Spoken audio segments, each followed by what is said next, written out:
It has come to my attention that in order to be popular on YouTube now, you need a catchphrase. So I'll be trying a bunch out.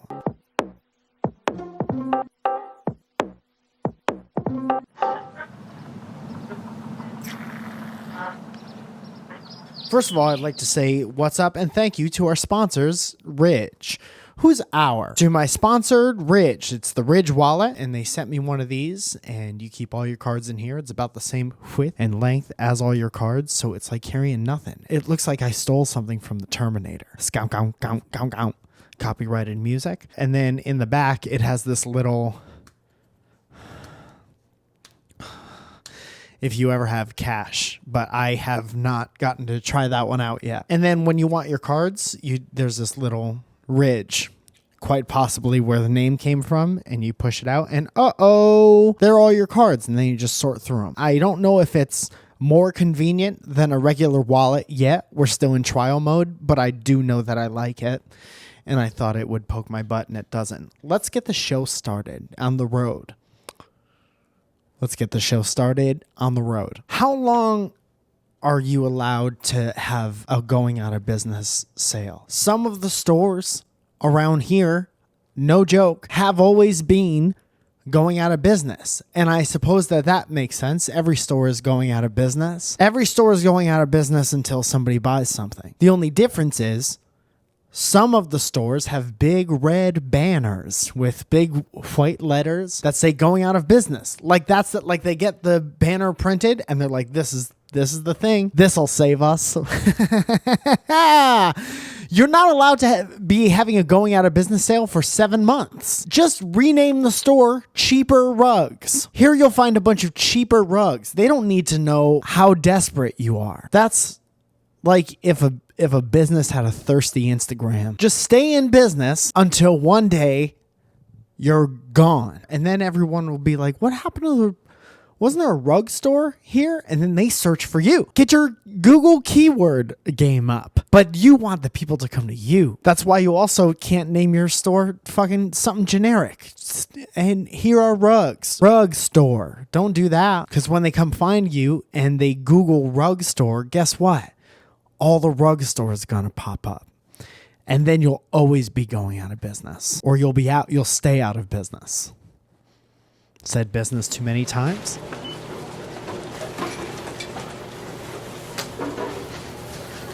Know what else I've noticed about a lot of most stores that I frequent have a sign in the window that says, please use other door. Why did you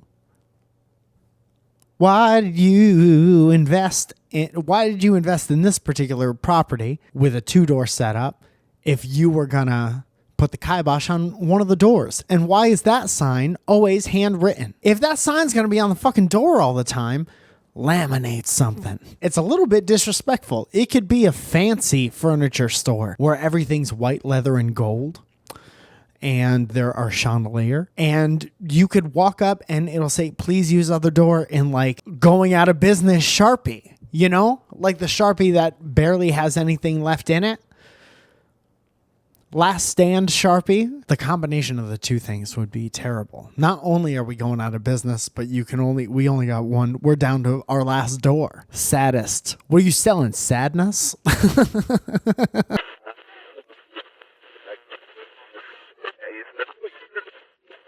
I have been on YouTube for too long, and I'll be the first one to say it. My first video, 12 or almost 13 years ago by this point, was a song by the name of Not the One, and I thought it would be funny to watch that and not react to it because reacting is, I believe that's copyrighted. I found an embarrassing video of my friend Matt the other day, and I sent it to him, and I was like, you know, all the classic things you say when you're a good friend and you find an embarrassing something about another friend. Hey man, I didn't even know they made shirts that tight. Hey man, why do your sleeves only come up to your halfway down your shoulder? and so on and so forth. And I found this video, and then I was like, it's not fair unless I send him something embarrassing. And the good thing about this is my first video is well done but embarrassing. It's of no fault. It's not of the director's fault. The director of the video actually did some fun, inventive things, but this is a music video where there are 4 boxes and they're all me, and I'm playing a terrible song. And that terrible song has a terrible guitar solo in it.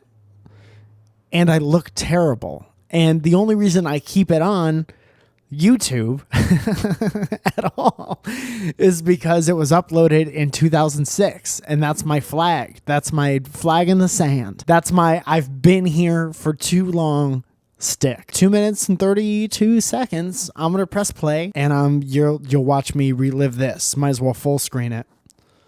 Remember them? Here we go.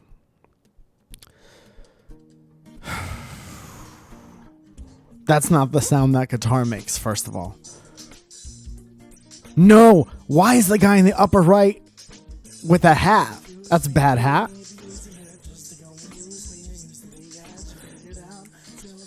Hey, Mike, you're going to want to pull aside your 4 tightest shirts.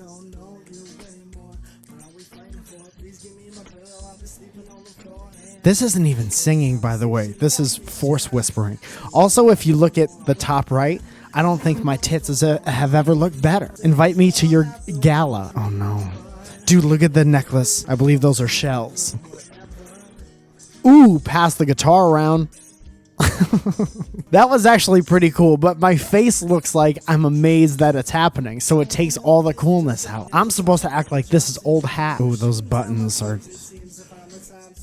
begging for a breathing. Bad sideburns as well. Evil villain sideburns. What are these little dances?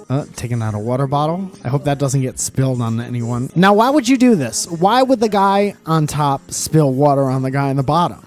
What do you have against the guy on the bottom? Is it because he's wearing a cylinder hat? Oh boy, that's Rob Dobie. He does a lot of good design work. He's actually very talented. Was probably upset that he was in this as well. There's Rob again. I'm so happy I learned to sing at some point. Terrible outro solo. Second of all, I don't think those notes are the ones that were being actually played. So that hurt a little bit. Once in a while, you got to do something that pulls you right back down. No matter how high up you're feeling, you got to chop yourself off of the legs. And that's what that did. 11,000 views, though. Has been on YouTube for 86 years. All right, let's go to 3 questions. All right, Rexus Hart, Tyrannosaurus Rexus. What are some healthy tips for coping with weight loss? I finished all of my jumbo fried shrimp and I wasn't ready to say goodbye, feeling empty. Buy more shrimp? I'd say buy more shrimp. That's why you work so hard. You work so hard at this job, 8 hours a day, so you can get all the shrimp you'd like. It's important to set those financial goals. You don't want to be eating shrimp, get to the end of the shrimp, wish you had more shrimp. Work just as hard as you need to get the right amount of shrimp. And if your parents are ever like, why haven't you're in college and you haven't picked a major yet, or you just graduated and you're just effing around, you say, I'm trying to zero in on the exact salary I'm going to need to get the best amount of shrimp. The right amount. Grim Elliott says, I'm too high. What do I do, man? No uppercase letters, no punctuation here. I do this all the time. Talk people down from being too high and listen. First of all, everything is fine. You're in a beautiful world surrounded by people that you like, probably, or those people are just a text message away. But it's important for you to realize that absolutely nothing is weird right now, and that everything is perfectly fine. And the sun's going to come up tomorrow. And Maggie is a supporter of the channel. Thank you, Maggie. How to focus on buckling down or being a grown-up and completing tasks that you don't really want to do, i.e. grad school assignments, house cleaning, running errands, cooking, meal prepping, and so on. I have motivation to do creative projects. Big tasks, not so much. Dude, you can't always 2 things. Here we go. Can't always be doing creative things because you need to refill your buttresses every once in a while. Second of all, if you're like, yeah, I can, everything I do could be creative. Oh yeah, prove it. Clean the house or go to grad school or do your laundry in a creative way. Make some kind of art out of it, you artist. Are you living in an artist commune? You'd smell worse if you did. Not trying to pass any judgment, but if memory serves, if you live in a building with a bunch of other artists, you're going to smell a little bit. It's not always a bad thing. It's just a sign of what you got going on. You can't do the smaller tasks. Getting soap, using it. I'm just fucking around, man. Try to find creative ways to do what you need to do. Try to find the beauty in everything. Gotta lube up my insides. Thank you so much for joining us today. On my way to Nashville real soon. Tickets below. On the 5th of November, I'll be there. Working on coming to San Francisco, working on coming to other places as well. Can't stop me in late 2018, early 2019. If you'd like to support the channel, you could do so for $5 a month. You hit the join button down below. Thank you so much to Ridge for my sexy wallet. It's also impervious to sass. If you'd like to support this channel, your name could pop up on the screen like it's popping up for all these people now. Thank you so much for all your support and watching this, and we'll talk to you real soon. Go subscribe to the Dynamic Banter channel. Dynamic Banter /C/ dynamic. Just type in Dynamic Banter and then subscribe to the one that looks like the official one.